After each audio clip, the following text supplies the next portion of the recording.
Cambio, donde cada opinión es responsabilidad de quien lo dice. Y quien lo dice hasta este momento es Carlos Yafiliora de Montevideo. Carlos, buenos días. Buen día, ¿cómo andan? ¿Todo ¿Cómo bien? le va? ¿Todo bien? ¿Me escuchan bien? Nosotros perfecto, ¿usted? Bien, todo bien, bárbaro. Bueno, vamos rápidamente a los bifes. Vamos arriba. Con usted teníamos dos temas hoy. Orsi, su mención a la política de seguridad que lleva adelante el presidente Nayib Bukele, y las palabras de la senadora Blanca Rodríguez en su discurso en el Senado, que el creador de respecto a que el creador de las políticas sociales en este país ha sido el Frente Amplio. Vamos con el primero de los temas. El presidente Yamandú Orsi, en una conferencia en los desayunos los desayunos de búsqueda, dijo la semana pasada que había que analizar los resultados de las políticas de seguridad del presidente Nayib Bukele.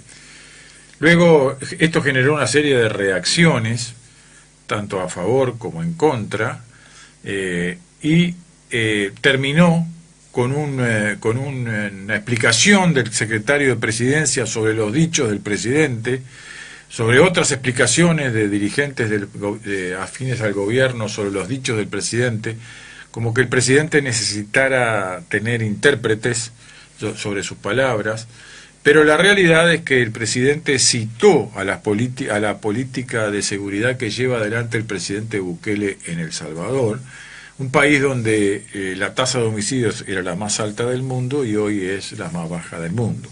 Entonces, ¿usted tenía alguna reflexión sobre el tema, Carlos? Sí, bueno, la semana pasada la verdad que fue una semana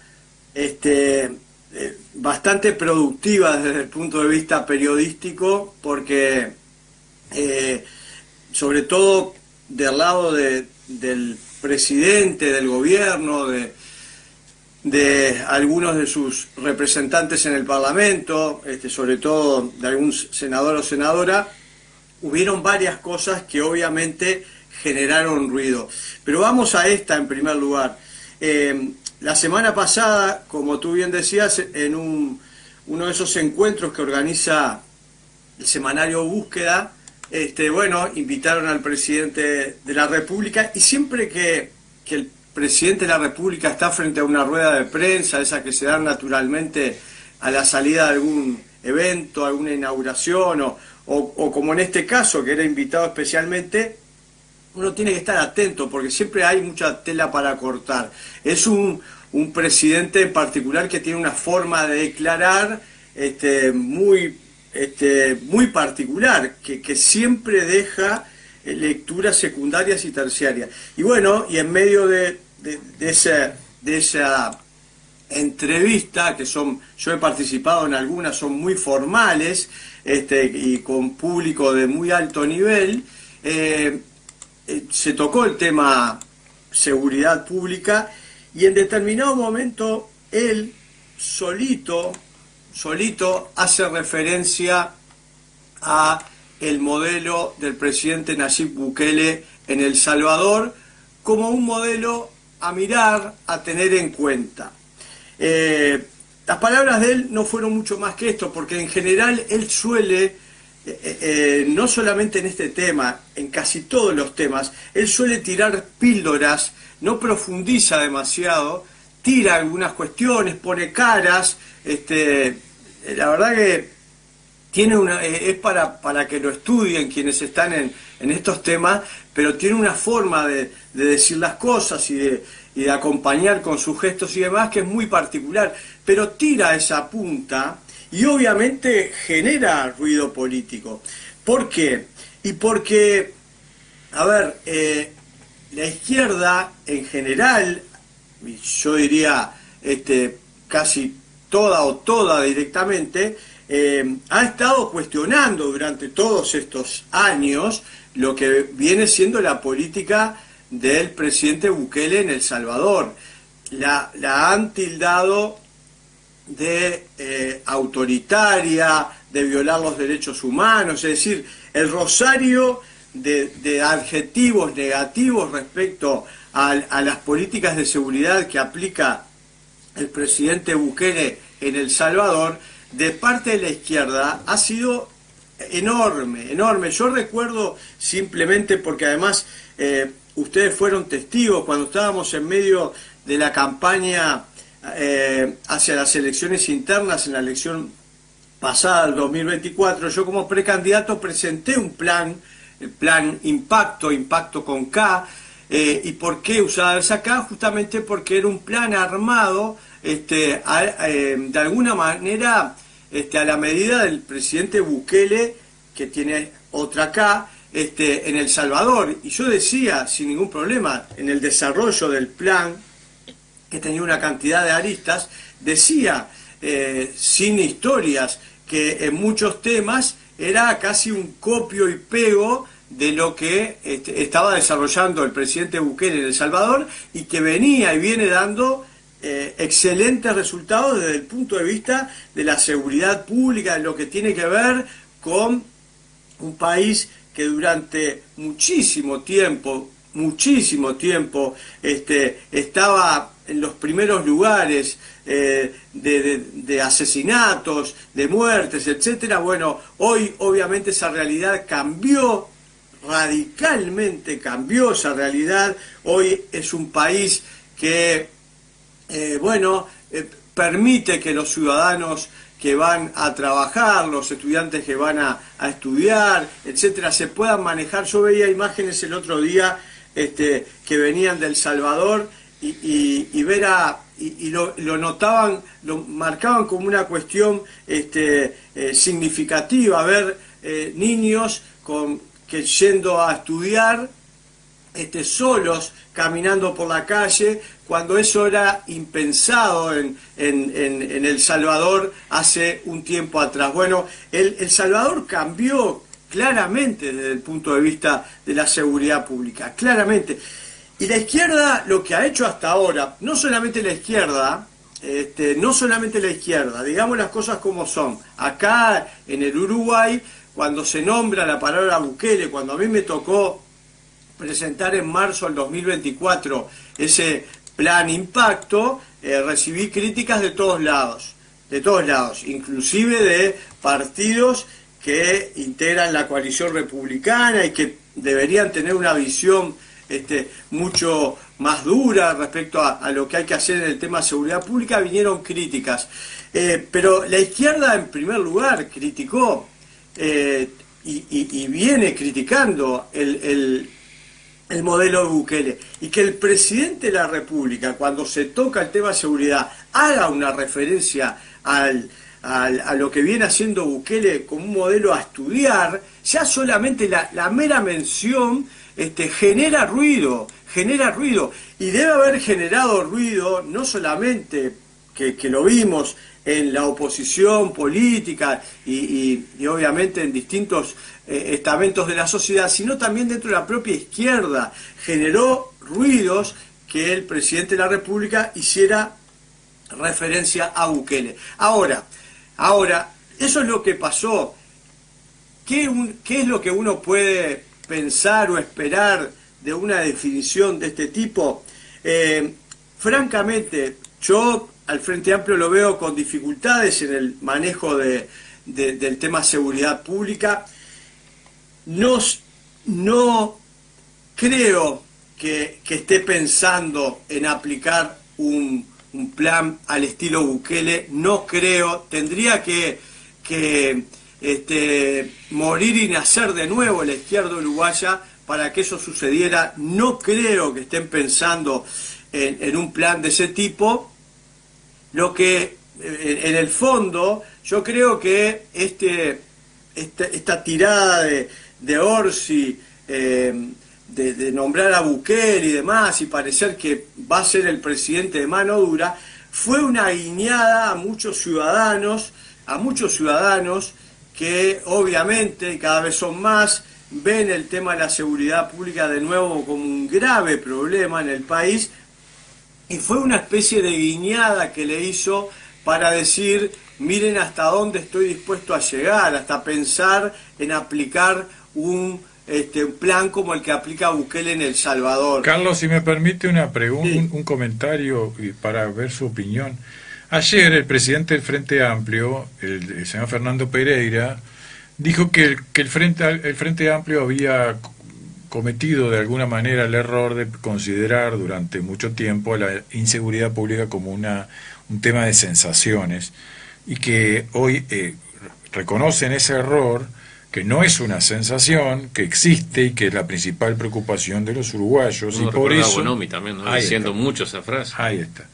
Y que por eso recibieron un plan de seguridad pública que elaboró el Ministerio del Interior, que va a ser presentado el próximo 8 de diciembre y que va a ser puesto en práctica en marzo del año que viene.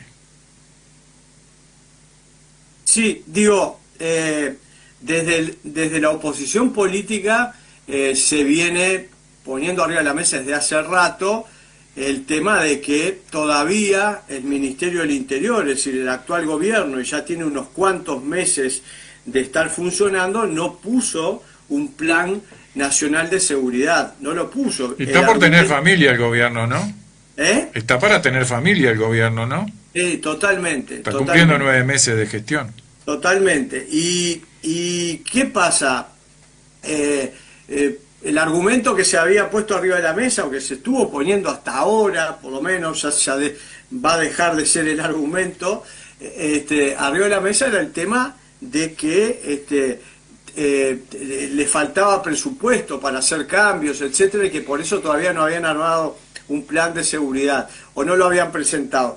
Parecería que ahora sí, apretados por la situación y por la presión que están recibiendo desde todos lados, no solamente del sistema político, sino de la sociedad, se va a presentar. Ahora, la referencia a Bukele es una referencia que generó ruido, pero yo creo que va a quedar en eso. O sea, bienvenido si el presidente Orsi, el ministro Negro y quienes lo secundan están pensando de verdad en llevar adelante un plan de esta naturaleza o similar, digo.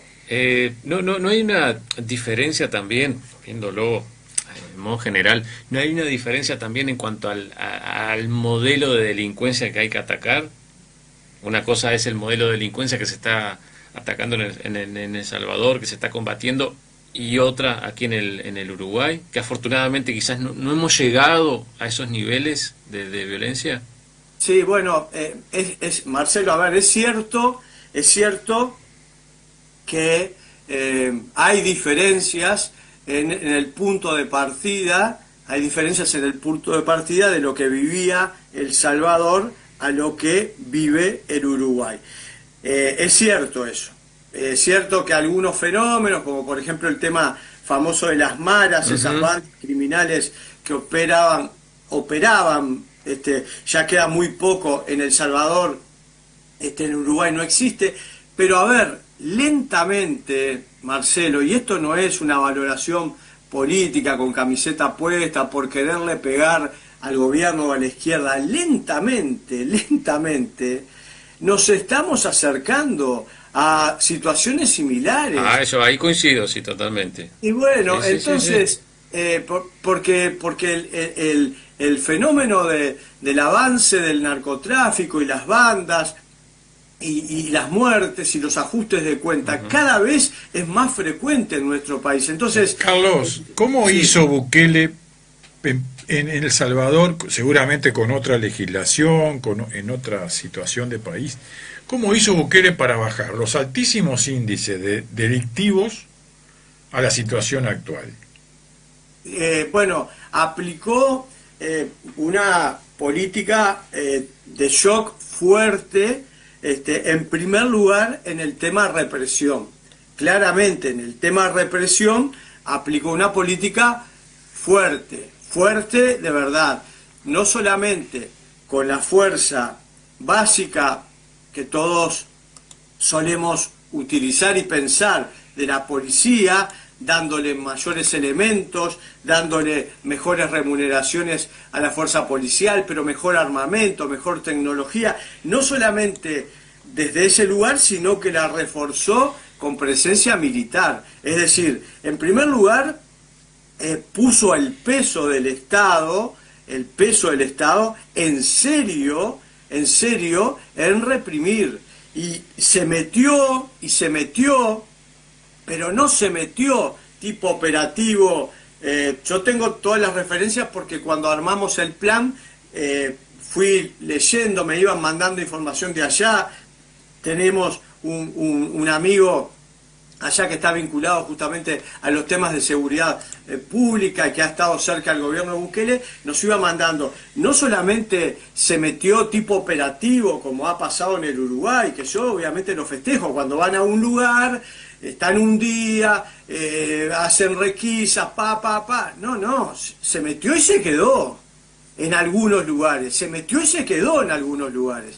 esa fuerza policial, más las fuerzas del aparato militar, se quedaron en esos lugares, pusieron una bandera como diciendo: se acabó, muchachos, esto no pasa, no va a seguir siendo territorio de ustedes, ahora acá manda el Estado, manda la República. Y bueno, se metieron en esos lugares y se quedaron, y empezaron a complementar obviamente ese trabajo con otras acciones. Primero, en esos lugares donde se quedaron, que eran lugares claramente como existe en el Uruguay, como existe en Montevideo, pero también en algunos lugares del interior del país, zonas que están tomadas por la delincuencia. No solamente se instalaron para reprimir y para corretear y arrinconar a los delincuentes, sino que empezaron a generar una cuestión de reconstrucción del tejido social. Ellos allá le llamaron centros cubo, centros urbanos de bienestar y oportunidades, que son lugares, se arma un edificio, obviamente armado por el Estado, donde ahí adentro hay lugares para la formación de los jóvenes, para que puedan leer, para que las personas también de esos barrios puedan ir a pasar un momento agradable dentro de ese lugar. Es decir, todo un lugar de bienestar, como dice la palabra, y oportunidades para el barrio, justamente para evitar, sobre todo por el lado de los jóvenes, que muchos jóvenes que andaban ahí en la vuelta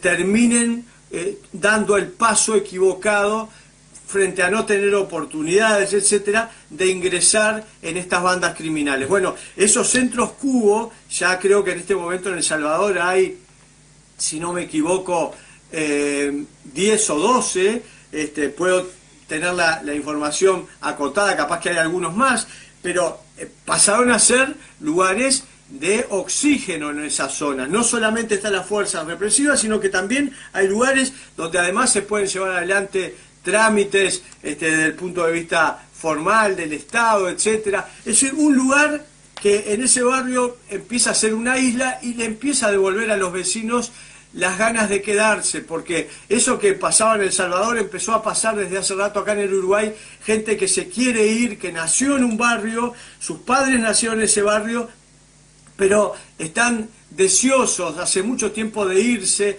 y regalan prácticamente sus propiedades, sus viviendas por poca plata, porque se quieren ir, porque no aguantan más, porque no pueden ir ni siquiera a la placita a llevar a sus hijos o a sus nietos a jugar, porque saben que quizás no vuelvan. Entonces generó esa alternativa de reconstrucción del tejido social, empezó a hacer cárceles en serio y cárceles de máxima seguridad. Una de las cárceles que construye Bukele de máxima seguridad en El Salvador es modelo.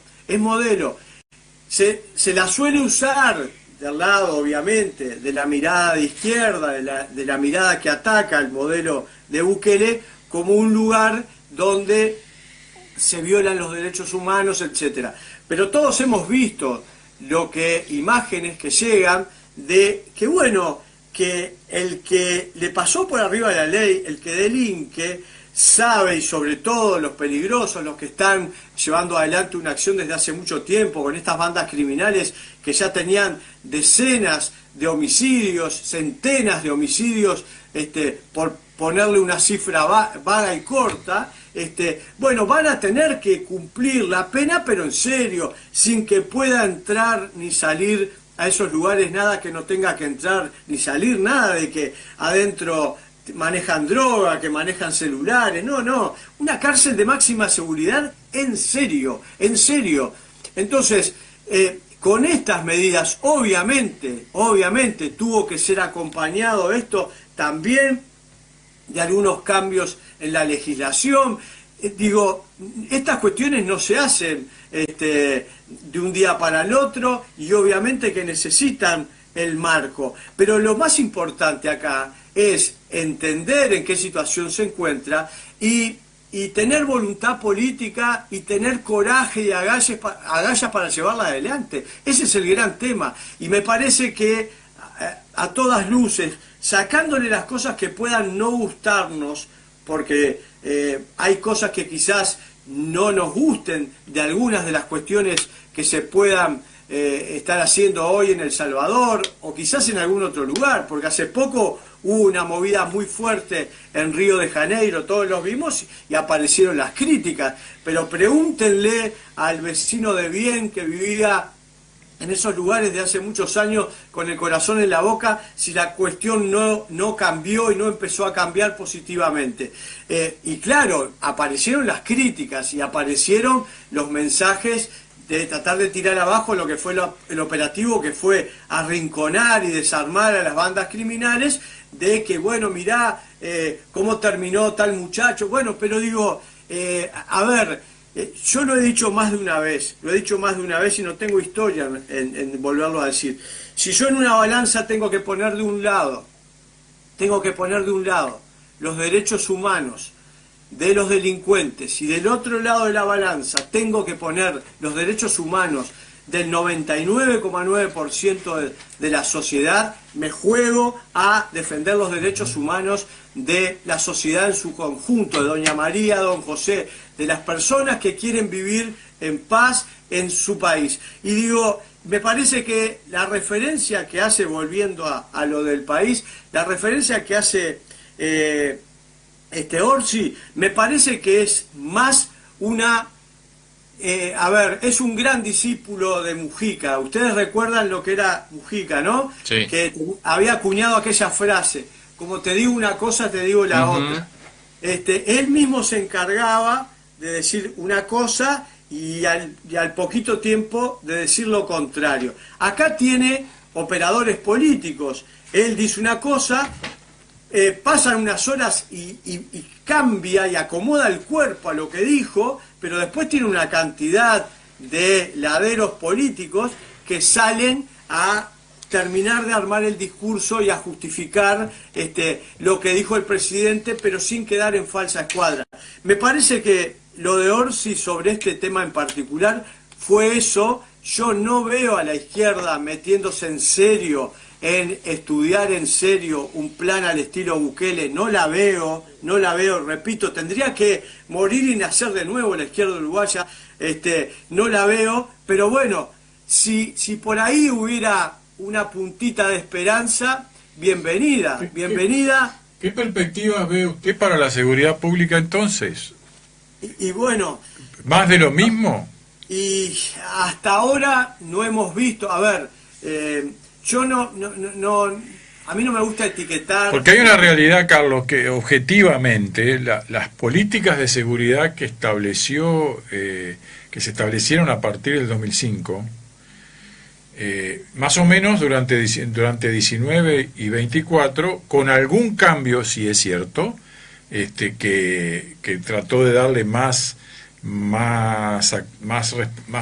respaldo a la actuación de la policía, y que buscó, sobre todo con el ministro Larrañaga, de integrar el sistema de seguridad del Estado, esto es, fiscales, jueces y policías, en un trabajo más o menos conjunto que tuviera resultados. Eso pareció diluirse durante la gestión del ministro Heber, esto es una opinión personal, que luego comenzó a nuevamente fortalecerse con la gestión del ministro Martinelli, parecería que no hubo grandes diferencias en el enfoque dual de la seguridad pública instaurado por él, básicamente por la administración del Frente Amplio, que en este periodo continúa que el director nacional de la policía y algunas jerarquías del Ministerio del Interior de la administración pasada continuaron en esta. Tal cual, tal cual.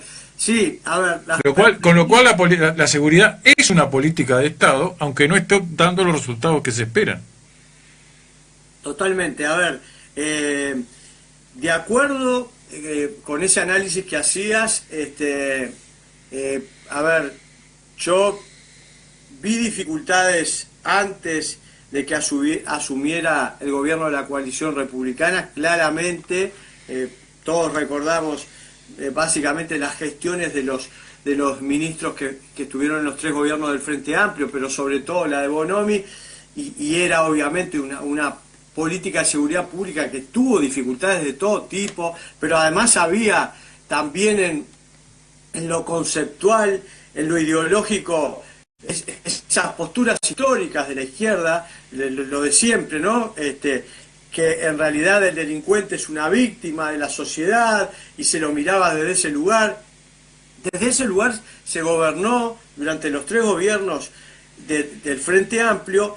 El gobierno de coalición, quizás el elemento más importante, tuvo 2 elementos importantes que quisieron marcar la diferencia con los gobiernos del Frente Amplio. Lo primero fue la LUC, la Ley de Urgente Consideración, que le dio una cantidad de herramientas extras, vos nombrabas algunas, el mayor respaldo a la policía, pero hubieron otras, que intentó darle justamente al tema de la seguridad pública otras herramientas para que pudiera ser más efectiva. Y el segundo elemento, que no sé si no es el primero, tuvo un gran ministro de Seguridad Pública en el arranque del gobierno.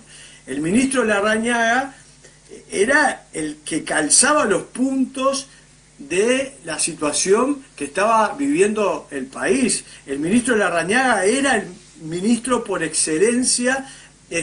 Nadie pensaba, cuando se estaba armando el gabinete, en otro nombre que no fuera el de Jorge Larrañaga para llevar adelante la seguridad pública. Y eso, más la LUC, etcétera, dieron obviamente una impronta distinta. Fallece Larrañaga y lo que vino después estuvo lejos de la impronta de Larrañaga. Con el mayor de los respetos a ex compañeros del Partido Nacional, Luis Alberto Heber, con más experiencia política, pero no estaba en estos temas y no logró dominar y darle esa impronta de Larrañaga. Martinelli, un muchacho joven, digamos las cosas como son, de la barra de la calle Pou, de esa barra, donde varios de esa barra jóvenes terminaron en cargos de primer nivel, pero no tenía mostrador como para estar en ese cargo. Esa es la verdad. Con todo, el ministro Martinelli tuvo una presencia de respaldo a la actuación de la policía mucho más clara que la del ministro Heber, ¿no? De acuerdo. Porque era un hombre que aparecía, al igual que él había hecho Larrañaga en su momento, se aparecía en los procedimientos, acompañaba a la actuación de la policía. Eso no resulta menor cuando un policía está en el territorio realizando un procedimiento. De acuerdo, ¿no? de acuerdo. Incluso hay una anécdota que se presentó de vaquero, una camisa, un pantalón, el policía lo paró, le dijo que no podía pasar, le pidió la documentación y cuando el hombre le entrega la cédula, se da cuenta que era el ministro del Interior. El hombre se achicó, medio que iba a pedir disculpas y el ministro dijo, no, usted cumple con su deber. A ver, lo dejó está pasar. bien, eso me parece que fueron hechos que marcaron un poco la acción de respaldo a la actuación de la policía, ¿no? De acuerdo, pero para un cargo de esta naturaleza tenés que tener otro peso político y con el mayor de los respetos, Martinelli no lo tuvo ni lo tiene. Martinelli no es un hombre de peso político, no es un líder. Y para estar en un lugar así, está bien esas acciones, yo no digo que estén mal, pero se necesitan otras cosas, que el ministro Larrañaga las tenía, y que esas cosas no se las dan en un título en la universidad. Es estar desde hace una vida pisando barro en la calle, liderando políticamente, con fuerza, con peso político. No la tenía. Heber estaba en ese sentido en un nivel un poco más alto, pero me parece que para cargos siempre se habló. Después empezaron a cambiar las cosas, pero siempre se habló de que el ministro del Interior era el ministro político del presidente de la República. Pero bueno, eso ha ido cambiando, Carlos, ¿eh? Sí, yo sé que sí. Quizá el último ministro que intentó ser ministro de la Policía y ministro del Interior fue el ministro Larrañaga. Y en la primera y en las administraciones del Frente Amplio, el ministro que realmente quiso ser ministro político y ministro de la Policía fue el ministro Díaz. Jorge Díaz. El primer ministro que tuvo el doctor Tabaré Vázquez. Luego los ministros se transformaron poco a poco en ministros de la Policía, a tal punto que usted recordará que el presidente Mujica intentó crear el Ministerio de Gobierno, transformando la Secretaría de la Presidencia de la República en Ministerio de Gobierno, un poco para tomar las atribuciones del Ministerio del Interior que no tienen que ver con la policía. Con lo cual, de alguna manera, al ministro del Interior lo dejaba relegado a la función de ministro de la Policía. Que es lo que muchas veces pasa con los ministros. El Ministerio del Interior, puedo asegurar que es mucho más que manejar la policía. Porque como usted dice, fue el ministerio político histórico. Ahora se ha perdido la costumbre, pero era el ministro del Interior el que imponía al resto de los ministros. No era el presidente de la República. Hoy va el secretario de la Presidencia. No de ahora, hace años que el secretario de la Presidencia también impone ministros. Esa era una función relegada exclusivamente al ministro del Interior. El último que hizo eso fue el ministro Perti, en la segunda administración del doctor Sanguinetti. Es decir, se ha perdido ese peso del Ministerio del Interior en la gestión política y ha ido quedando relegado al ministro de la Policía, lo cual uno le da la impresión de que no es, que va acompañado de esta situación en la seguridad también. No, ni que hablar, pero digo, a ver, las comparaciones son odiosas, repito, con el mayor de los respetos sobre Heber, sobre Nicolás Martinelli, a quienes conozco desde hace ya largo rato. La vara de Larrañaga estaba muy alta, no nos olvidemos, pero además desde el punto de vista de las ideas sobre el tema seguridad pública, no nos olvidemos que Larrañaga llevó adelante aquella pretendida reforma constitucional que nosotros respaldamos, Vivir sin Miedo, sí. Y toda esa barra del presidente de la calle Pou estaba en la vereda enfrente, no lo acompañó. Esa mirada que tenía Larrañaga sobre el tema de seguridad pública, fuerte, dura, no la tenía la barra del presidente de la calle Pou. ¿Y sabe una cosa? Sí. La barra del presidente del posterior presidente de la República leyó lo que la ciudadanía quería. Puede ser. Y el doctor Larrañaga, aún con datos arriba de la mesa, dijo, yo lo impulso igual. Y lo impulsó. Sí, pero no perdió por mucho, perdió por muy poco, en una casi mitad, y más allá de eso. Tampoco la barra del presidente de la República hizo campaña en contra, ¿no? No tampoco hicieron campaña en contra. Ellos no acompañaron, pero se quedaron al margen. Lo que hizo campaña en contra fue el Frente Amplio, ¿no? Pero a ver, lo que quiero decir es que había sobre el tema de seguridad pública, por lo menos dentro del Partido Nacional, ni que hablar si uno abría toda la coalición, más de una mirada sobre el tema de seguridad pública. Como la hay hoy, Carlos, la hay hoy distintas miradas en el Partido Nacional, en el Partido Colorado, en el propio Frente Amplio, sí. En el resto de la oposición. Hay un montón de miradas distintas, por eso es tan difícil ponerse de acuerdo seguramente. De acuerdo, pero bueno, este tema de la mano dura, de devolverle a la ciudadanía libertad, paz, tranquilidad, es un tema que necesita de acciones fuertes, claras, contundentes, de dirigentes políticos o dirigentes de gobierno en serio, que jueguen fuerte, que se la jueguen, que tengan coraje. No le quiero seguir agregando adjetivos. Yo voy a compartir con usted una reflexión que se hizo en estos días. Alguien dijo que no se podía tener mejor seguridad pública a costa de la libertad individual, de reducir la libertad individual de las personas. Pero la pregunta que me surgió cuando escuché ese comentario es: ¿cuánto de nuestra libertad individual estamos perdiendo hoy, y sobre todo en las grandes ciudades, en la capital de la República y las grandes ciudades del interior del país, donde la gente puso rejas, puso sensores, puso cámaras, contrató seguridad? Es decir, ha ido restringiendo su movimiento, el auto cerrado, el cuidarme para tal cosa, el cuidar, no salir a determinadas horas. También ha habido una restricción de la libertad en aras de vivir en esta situación. Totalmente, totalmente. Pero esa no se nombra cuando se habla de la mano dura, porque quizás en El Salvador, si la gente votó con el 75% de los votos en una situación absolutamente riesgosa, porque dejó sin oposición al gobierno, y Bukele hoy gobierna en una democracia de partido único, cosa que es inédita en el mundo. Democracia de partido único es muy difícil, pero lo logró con votos que la ciudadanía le dio. Y lo logró con acciones también. Por sus acciones, especialmente en seguridad. Entonces, me parece que quizás lo del presidente no fue tonto. Lo del presidente fue en serio. Ver lo que pasó en El Salvador. Yo no creo que lo haya dicho al pasar. Sí, o que haya sido una metida de pata. No fue. Yo creo que no lo fue.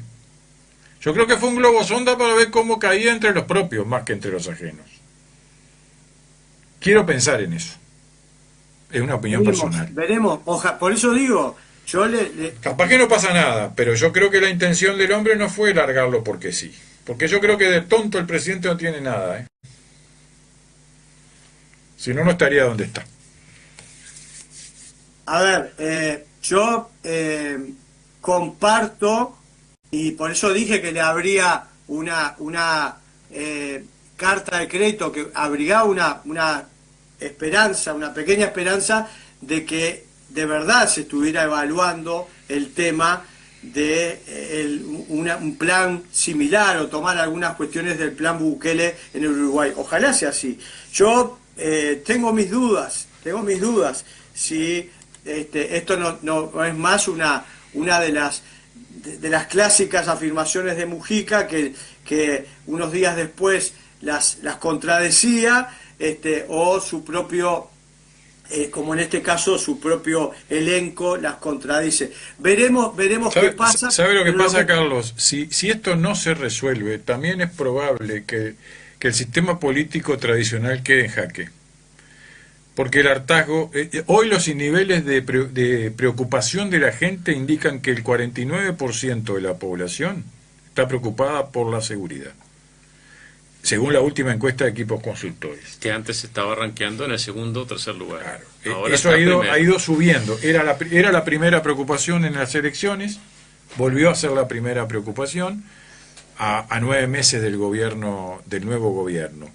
Esto lo que puede pasar si no se revierte el tema de la seguridad realmente es que siga creciendo esa preocupación y empiecen a aparecer propuestas cada vez más radicales que empiecen a tener asidero en la población.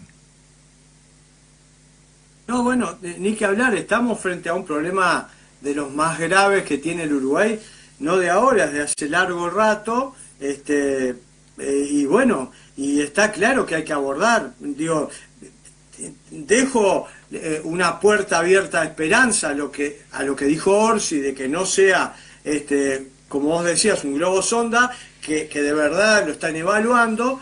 También dejo una puerta abierta un poquito más grande a que sea una movida de las típicas que bueno, que nos tenía acostumbrados su líder, Mujica, y que después terminaba en la nada. Veremos. Lo que está claro, que el gobierno tiene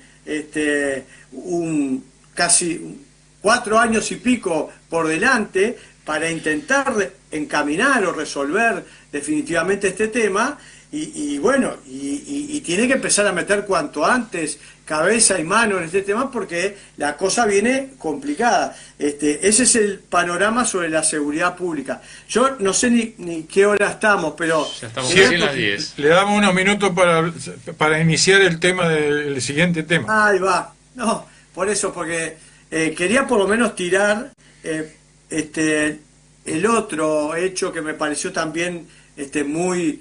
de mucho ruido, que fue las afirmaciones que hizo la senadora Blanca Rodríguez, perteneciente obviamente a la izquierda, al gobierno, al MPP en particular, al sector de Orsi, de Mujica. Profesora de historia, ¿no? Sí, profesora de historia, comunicadora durante muchos años en un canal... Dígalo nomás, no hay problema. No pasa nada. En el canal 10 Sí. de Montevideo. Digo, una persona que obviamente muchos la teníamos ubicada con un gran, o por lo menos con un importante nivel cultural. Sí, como referencia periodística también. Sí. Y que bueno, obviamente a todos nos daba a pensar que era una persona seria, más allá de las ideas políticas que pudiera tener, que 2x3 obviamente que se le notaban. Pero esa afirmación que hace el otro día de decir, en medio de una sesión en el Senado de la República, la semana pasada, decir en medio de su intervención que el diseño de las políticas sociales comenzó en el Uruguay con los gobiernos del Frente Amplio, fue la verdad que una bomba. Primero, toda esa idea que se podía tener respecto a lo que podía hacer Blanca Rodríguez desde el Senado, etcétera, empezó a caerse. Esa idea de una persona que bueno, que venía de afuera, pero que venía a poner, bueno, llegaron a decir que desde el propio sector que venía a prestigiar la vida política. Bueno, todo eso se empezó a caer a pedazos, porque el razonamiento que hizo, no lo hace ni el más jugado de los militantes políticos. Hasta los más jugados militantes políticos de la propia izquierda han reconocido históricamente lo que han sido las políticas sociales llevadas adelante en el Uruguay por distintos gobiernos. Tuvo un gran protagonismo, obviamente, porque fue el partido que más gobernó, el Partido Colorado, en el desarrollo de políticas sociales, pero también la tuvo el Partido Nacional. Es decir, una mirada desde hace rato del Uruguay, de una mirada social, y se pusieron arriba de la mesa una cantidad de ideas, de soluciones que hasta hoy están vigentes, pero esto viene, repito, viene de la historia, de conocer la historia. Bueno, Carlos, yo creo que, a ver, esto también es una apreciación personal, un poco como dice Ernesto. Una cosa es ser periodista, comunicador y conductora, y otra cosa es ser político, ¿no? Hay una diferencia muy grande, más allá de que en su momento a Blanca Rodríguez haya apadrinado y apuntalado el expresidente José Mujica, y se haya generado una gran expectativa en torno a su figura, y uno recuerda que en los primeros meses su figura y su cara aparecía por todos lados, donde se le realizaban coberturas periodísticas en los actos en los cuales recorrió el país participaba. triunfalmente la senadora, la profesora Rodríguez recorrió el país triunfalmente, con un muy buen trato hacia los periodistas locales. Sí. Hay muy buenos recuerdos de ella en estos lares. No brindando declaraciones una vez finalizados los actos, pero luego uno recuerda aquella entrevista radial, ¿no?, donde fue ampliamente cuestionada sobre diversos temas, quedando en algunos bastante en offside, y después como que se fue apagando todo eso, ¿no?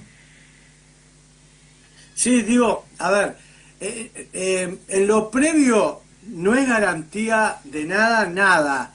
No es garantía de nada, como muchos han hecho creer en el Uruguay, que tal tenía un título colgado atrás y era universitario. No es garantía de nada que haya obtenido una larga y rica trayectoria en los medios de comunicación, etcétera, etcétera. Nada es garantía de nada a la hora de, bueno, estar en un lugar como en el Parlamento, una gran vitrina, y mostrar, en definitiva, quién es esa persona, lo que piensa. Es la gran vitrina que se tiene. No es garantía de nada haber tenido algunas cuestiones que algunos creen que porque las tiene, ya está todo el tema resuelto. No es así. Alcanza con una intervención como la que tuvo el otro día para darnos cuenta de que, bueno, obviamente la pifió, pero la pifió salado, es decir, no es un tema de un error menor. Se olvidó de la historia del país, se olvidó de la historia rica en políticas sociales que tuvo nuestro país y que no vinieron necesariamente de la mano de la izquierda. No hubo que esperar al 2005, porque ese es el razonamiento que hace. No, capaz que ella piensa que los niños comían pasto, ¿no? Sí, bueno, por eso, pero no hubo que esperar al 2005 para empezar a ver que en el Uruguay se podían desarrollar políticas sociales. Por favor, hasta un niño chico que más o menos está terminando primaria y ha leído, se da cuenta que el Uruguay ha tenido la construcción y el aporte de distintos sectores y partidos políticos y de gobiernos distintos, de distintos signos, a la hora de desarrollar, por ejemplo, políticas sociales, como para venir suelta de cuerpo a decir... Con todo respeto, Carlos, es cierto, sí, lo de todos los partidos. Ahora, el que más gobernó en el siglo pasado fue el Partido Colorado, y fue de la mano de don José Valle de Ordóñez que empezó el proceso, ¿no? De acuerdo. ¿No? Fue el primero que nombré y hice la referencia que tenía que hacer, que fue el partido que más gobernó y obviamente el que tiene esa carga mayor. Está claro, pero digo, a ver, es de sentido común y de, no sé cómo llamarle, el tema de reconocer lo que ha sucedido en nuestro país, viniera de donde viniera. La afirmación que ella hace es prácticamente como que la izquierda vino a refundar la patria en aspectos como, por ejemplo, de las políticas sociales. Y no es así. Pero digo, ¿por qué le doy el peso que me parece que hay que darle? Porque no es cualquiera, es la primer senadora o segunda, pero terminó quedando como es la primer senadora del partido más votado, del sector más votado del partido ganador. Totalmente, estamos hablando... Ocupa la vicepresidencia de la República y eventualmente algún día puede ocupar la presidencia de la República en ausencia del presidente y la vice. Totalmente. Entonces, digo, primero ya el hecho de ser un representante nacional, seas senador o seas diputado, obviamente tenés sobre tus hombros una responsabilidad muy grande.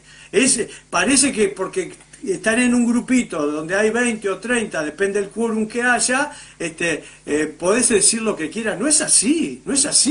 Esa es la primer caja de resonancia de importancia de la República, de la democracia uruguaya. No podés decir cualquier cosa. Y cuando una persona dice este disparate y hace esta afirmación, obviamente se te cae a pedazos. Vamos cerrando, Carlos. Vamos cerrando. Vamos arriba. Bueno, nada más. No, cierre su pensamiento. No, pero ya está. Con ese final que hice, yo creo que a más de uno la senadora Blanca Rodríguez, la excomunicadora Blanca Rodríguez, se le cayó de un pedestal después de esta afirmación temeraria que hizo el otro día, totalmente fuera de la realidad, de la verdad histórica, y nada más que mostró un camiseteo político partidario triste, lamentable. Así que nada más.